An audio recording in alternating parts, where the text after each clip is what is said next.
Olá, aqui é o Fábio Magnani do Equilíbrio em Duas Rodas e hoje eu queria falar sobre os motoqueiros do povo kiwi. A ideia desse vídeo foi porque há um tempinho atrás, finalmente, chegou esse livro aqui que eu estava esperando bastante, pelo correio, que é Kim, o Kiwi na Konig. Kim é o nome do personagem, de um motoqueiro, que eu vou falar mais tarde, que é o Kim Newcombe. O Kiwi, que é aquela fruta, mas vamos ver por que tem um nome, no Konig, que é o motor. Então, Kim, o Kiwi no motor Konig. Deixa eu falar um pouquinho sobre o livro, depois eu vou falar sobre ele. Esse livro aqui é sobre o Kim Newcombe, que é esse motoqueiro da Nova Zelândia. O autor, o Tim Hanna, também é na Nova Zelândia. E o que é interessante é que o livro foi publicado na Nova Zelândia. Esse aqui é um livro usado que pertencia a uma biblioteca da Nova Zelândia. E eu comprei de um sebo da Nova Zelândia também. Então eu acho muito legal toda essa história, de tudo estar no mesmo lugar, o personagem, o escritor, a editora, biblioteca, sebo, todo mundo. E me mandaram, Foi um livro caro pra caramba, para os meus padrões de professor. Eu paguei R$320 nesse livro usado, que é bastante caro, mas mostra um pouquinho as minhas prioridades na vida, Esse Tim Hanna, ele tem 3 livros, dos quais eu vou falar hoje. O primeiro foi esse daqui, sobre o John Britten, que foi lançado em 2003, eu vou falar bastante sobre eles.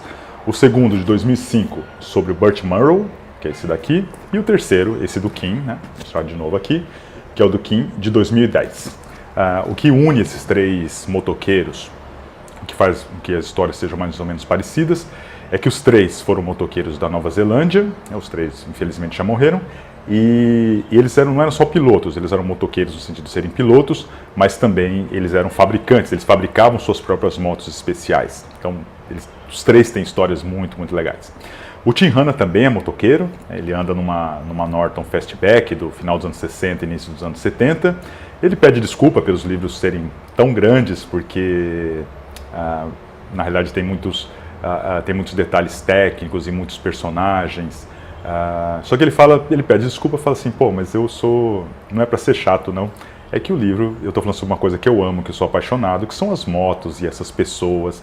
E na realidade, ele diz assim, eu queria que que vocês lessem esse livro como se vocês estivessem comigo na volta de uma fogueira, depois do dia inteiro que a gente andou de moto, ou competindo, ou passeando, e a gente fica ali tomando uma cerveja, conversando em volta da fogueira, e vocês conhecem essas histórias todas, Então, vamos ver o que acontece.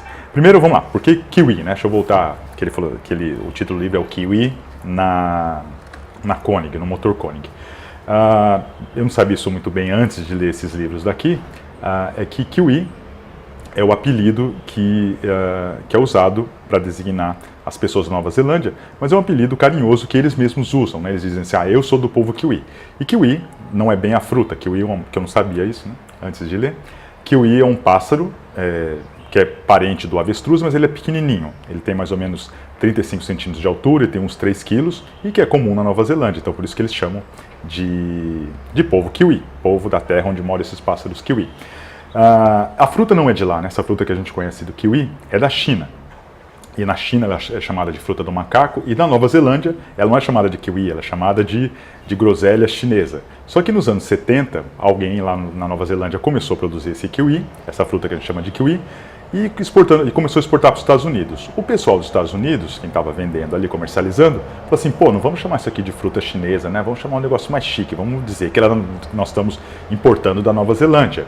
Vamos dizer que nós estamos importando essa fruta do povo kiwi. Então ficou a fruta dos kiwis, a fruta kiwi, e a gente chama de kiwi hoje em dia, Então kiwi, para eles é o pássaro e para a gente é a fruta, mas tudo tem a ver. E eu estava falando com meu filho, o Dante, ele acha que a fruta e o passarinho são parecidos também, tem até uma certa coincidência.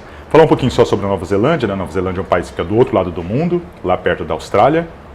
A área dela é mais ou menos parecida com a área do estado de São Paulo, então eu vou comparar bastante com o estado de São Paulo, para a gente ter uma ideia. 270 mil metros quadrados, a renda per capita deles é o dobro do estado de São Paulo é 20 mil dólares anuais e a Nova Zelândia 40 mil dólares anuais. Bem, eles têm razões históricas para serem mais desenvolvidos economicamente e geográficas e tal. A população deles é bem menor. Enquanto a população do estado de São Paulo é de 40 milhões, a população da Nova Zelândia é só de 5 milhões de habitantes. E o IDH deles, né, que é o Índice de Desenvolvimento Humano, a Nova Zelândia ela fica no 13º lugar, é o 13º país do mundo de desenvolvimento humano, e enquanto o estado de São Paulo, se fosse o país, estaria no 70º lugar, seria no lugar 70. Então isso explica um pouco, né, por que pessoas relativamente simples, principalmente o Burt Murrow e o King Newcombe, conseguiram fazer coisas tão legais, mesmo não tendo tantas condições, porque eles estavam num país que não tinha só dinheiro, né? Além de dinheiro, ele tinha educação para todo mundo, saúde, as coisas são muito distribuídas. Então, quando você tem muita gente participando de um país, as coisas são muito, muito mais legais para todo mundo. Quando você concentra o dinheiro só na mão de algumas pessoas, não necessariamente as pessoas conseguem fazer coisas legais. Então, dinheiro não é tudo, e acho que a Nova Zelândia explica bem isso, né? A importância da educação e saúde e coisas assim que a gente sempre vê. Bem, primeiro deixa eu falar sobre o John Brittain, porque é o primeiro livro que foi publicado, embora ele seja o mais novo de todos, né? Esse John Brittain, esse livro, como eu falei, é de 2003, eu comprei em 2011, mas só li agora, aproveitando do Kim. Também paguei caro pra caramba, também paguei usado R$320 na época, e ele também veio de um sebo lá da Nova Zelândia, mas aparentemente não era de nenhuma biblioteca. Existem 2 documentários sobre o John Brittain, que são bem parecidos, um de 93 e de 95, e são baseados nas mesmas imagens que foram feitas por um dos participantes da equipe dele, e foram feitos um pouquinho antes dele morrer.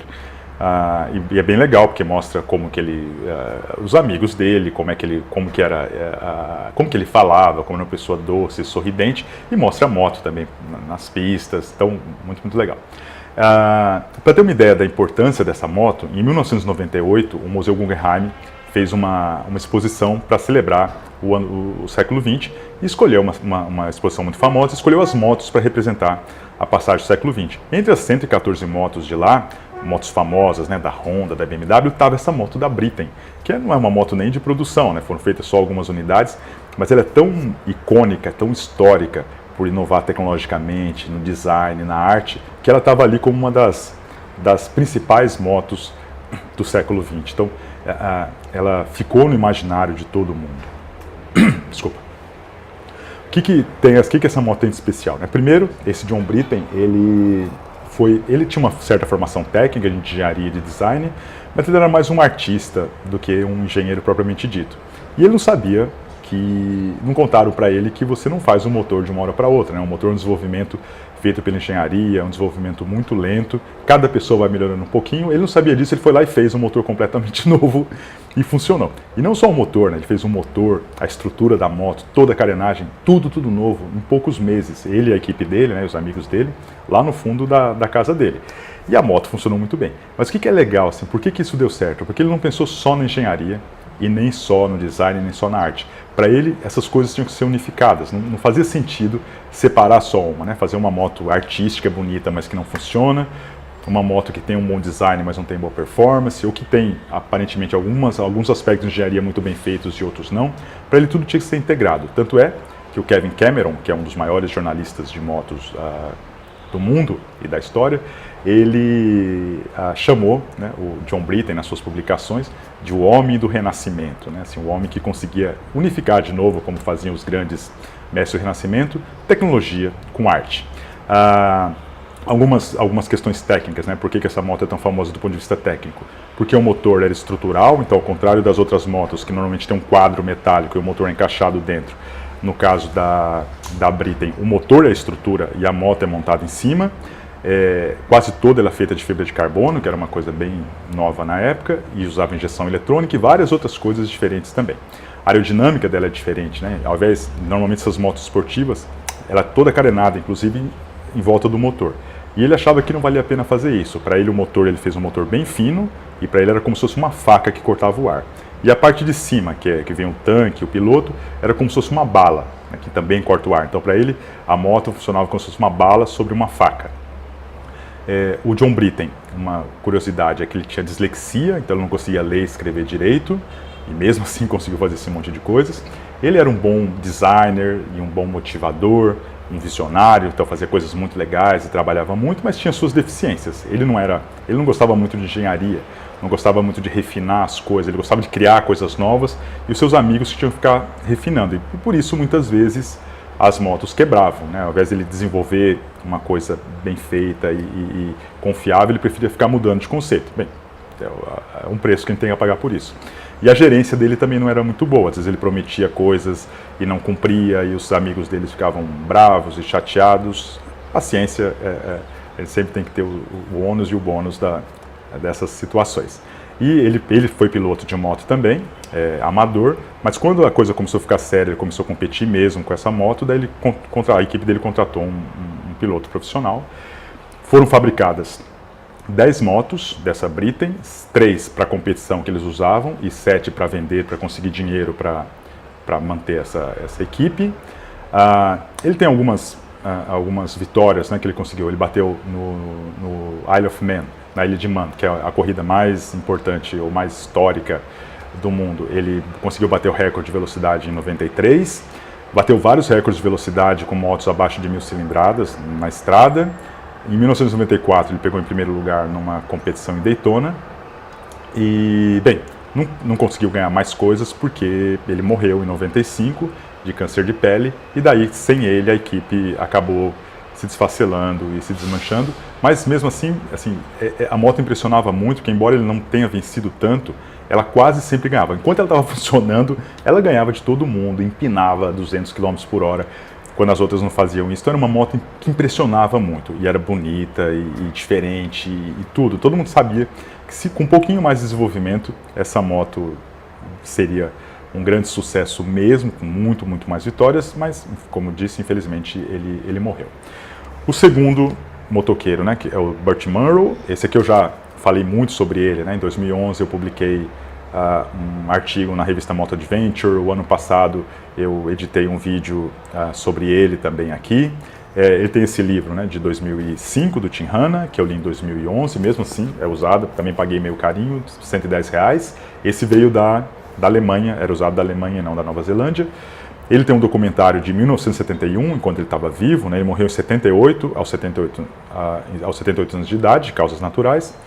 Esse documentário, então, que são oferendas ao Deus da Velocidade, foi feito antes dele morrer, com ele, né? Então também é legal para ver ele falando e pilotando e tal. E ele tem um filme bem famoso sobre ele, com Anthony Hopkins, de 2005, a mesma data desse livro, que é Desafiando os Limites, que passa sempre na TV.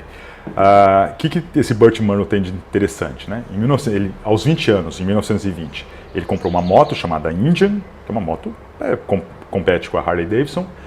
Até 1929 ele só usava essa moto para andar, e depois, a partir de 1929, ele começou a mexer nela, mexer em tudo, mexer no motor, no tamanho dele, na estrutura, fez uma carenagem, e durante 39 anos ele melhorou essa moto. Até 1967 ele foi para os Estados Unidos, ele foi várias vezes, mas esse aqui é o mais importante talvez, e conseguiu fazer essa moto passar dos 300 km por hora. Uma moto que já tinha quase 50 anos de idade, né?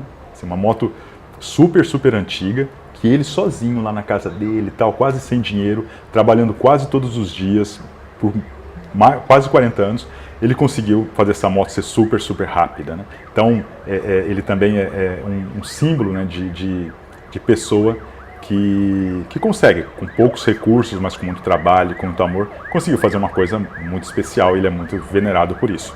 Finalmente, o tal do livro que me motivou a escrever, a falar hoje, que é o livro do Kim.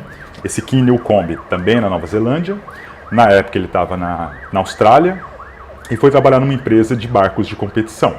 E esses barcos usavam um motor chamado Koenig, que é um motor da Alemanha. E daí, uma empresa pequena lá. E daí ele falou assim, pô, eu podia fazer uma moto em volta desse motor aqui. Daí ligou pro cara da Alemanha, pro Koenig, o dono da fábrica, e falou assim, pô, eu tô indo para montar uma moto em cima desse motor aí, pode ser? Daí eu falei assim, então vem para cá. Daí o Koenig deixou ele ficar mexendo lá, deu um espaço para ele, e ele começou a desenvolver essa moto, né? Pegou um motor de barco, tem que fazer muitas modificações.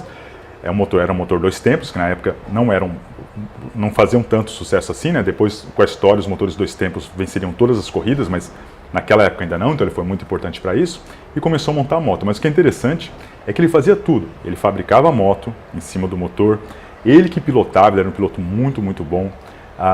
Ele que era um mecânico, então se a moto quebrasse, ele tinha que consertar a moto. Ele que levava a moto de uma corrida para outra, junto com a mulher e com o filhinho. E daí, para sobreviver, para manter esse negócio, ele tinha que vender outras motos para fazer a moto dele, então tinha que ser vendedor também. Outras pessoas competiam com ele, né, com as motos dele no campeonato mundial. E daí ele tinha que consertar a moto dos caras também. Ele não fazia outra coisa na vida, ele fazia tudo, né? Pilotava, vendia, comprava, tudo. Cara, impressionante. Existe um documentário sobre ele de 2005, que é chamado Amor, Velocidade e Perda, que são imagens que foram filmadas na época pela mulher dele, a Janine, e as vitórias dele foram assim, super importantes, né? Primeiro, a importância de usar um motor, como eu falei, 2 tempos, mostrar que esses motores 2 tempos eram viáveis para motos grandes. E para ter uma ideia, né, em 1973, ele pegou em segundo lugar nesse campeonato, né? Não conseguiu pegar em primeiro, mas ele ficou na frente do Giacomo Agostini, que é o maior piloto de motos de todos os tempos, que foi 8 vezes campeão da principal categoria de motos, de moto velocidade. E esse Giacomo Agostini, ele corria com a MV Agusta. A MV Agusta também é a maior campeã de todos os tempos, ganhou 18 campeonatos mundiais das motos de maior cilindrada. Então assim, ele não ganhou de qualquer um. E melhor ainda, né? Ele não conhecia as pistas. Enquanto o Giacomo Agostini já estava correndo, sei lá, há mais de 10 anos, conhecia todas as pistas, o Kini, o Kombi, não conhecia. Ele tinha que chegar na hora do treino, decorar mais ou menos a pista, daí durante a corrida ele ficava olhando como é que os outros pilotavam e conseguiu pegar ainda em segundo lugar no campeonato mundial, né? Como se fosse das motos, como se fosse na Fórmula 1. Cara, já pensou, na Fórmula 1, um cara maluco pega um motor de barco, faz um carro sem conhecer nenhuma pista, fabricando o carro, pilotando e ser o pegar na segunda posição no campeonato mundial, né? Uma coisa histórica. Ele também ficou muito famoso por brigar por questões de segurança nas pistas, né? Naquela época os organizadores só queriam saber de ganhar dinheiro e não se preocupavam se alguém se morria ou não, morriam muitas pessoas. Ele começou a fazer campanhas por isso e infelizmente ele morreu exatamente num acidente num lugar que ele tinha falado para o organizador que precisava colocar mais feno em volta da parede e o cara não quis colocar. Ele foi lá, uma batida meio besta, bateu e morreu com 29 anos de idade. Bem, resumindo um pouco, então o que esses caras conseguiram, né? O Burt Murrow, com 67 anos de idade, pegou uma moto de quase 50 anos de idade, a moto dele, e conseguiu andar a mais de 300 km por hora com ela. O Kini Kombi pegou um motor de barco, fez uma moto em cima, sem conhecer as pistas, e pegou em segundo lugar no Campeonato Mundial de 73. E o John Britten, que fez uma das motos mais memoráveis da história, tanto do ponto de vista tecnológico, quanto do ponto de vista de design e artístico, né? Não é pouca coisa, por isso que esses caras são tão comemorados por aí. Mas não é isso que é o mais importante de todos esses livros, né? Esses caras não ficaram assim para a história por essas vitórias apenas, né? Assim, quando a gente lê esses livros, a gente vê que eles ficaram para a história, né? Eles marcam a gente porque eles foram únicos, porque eles faziam o que eles amavam, porque eles não se importavam com o que os outros estavam dizendo, né? Se eles iam ser vistos como fracassados ou não. Tanto é que quase todas essas motos quebravam muito, né? E mesmo assim eles continuavam. E o que é mais legal, assim, embora eles fossem muito trabalhadores e ficassem muito tempo, né, nos seus projetos, eles sempre tiveram muitos amigos e amores e marcaram muito a vida dessas pessoas e foram marcados por elas também, foram muito ajudados por elas, né? Eles nunca, acho que é uma característica muito legal, né? Eles ajudavam os outros, mas eles se permitiam ser ajudados também. Então são pessoas especiais, né? Não importa muito as vitórias que eles conseguiram, eles ficaram para a história por serem únicos. Isso é muito legal. E só para terminar, o Tim Hanna, né, que é o escritor desses livros aí, ele pediu para a gente imaginar que a gente estava ouvindo ele contar essas histórias em volta de uma fogueira, e é exatamente essa impressão que passa, né? Assim, esses livros assim, preencheram aqui, fizeram companhia durante muitos dias para preparar esse vídeo, e durante esses dias, durante as noites, sempre parecia realmente que eu estava vivendo com essas pessoas e vivendo os dramas que eles viviam, né, pessoais, ou então dramas tecnológicos, e suas vitórias e suas mortes. Então, assim, para quem tiver a oportunidade de assistir esses documentários ou ler esses livros aqui, eu recomendo bastante, porque a gente se sente muito inspirado e a gente sente alguns valores, né, pessoais aflorarem quando a gente vê essas pessoas de verdade nos dando esses exemplos. Bem, aqui é o Fábio Magnani do Equilíbrio Duas Rodas. Até a próxima. Tchau!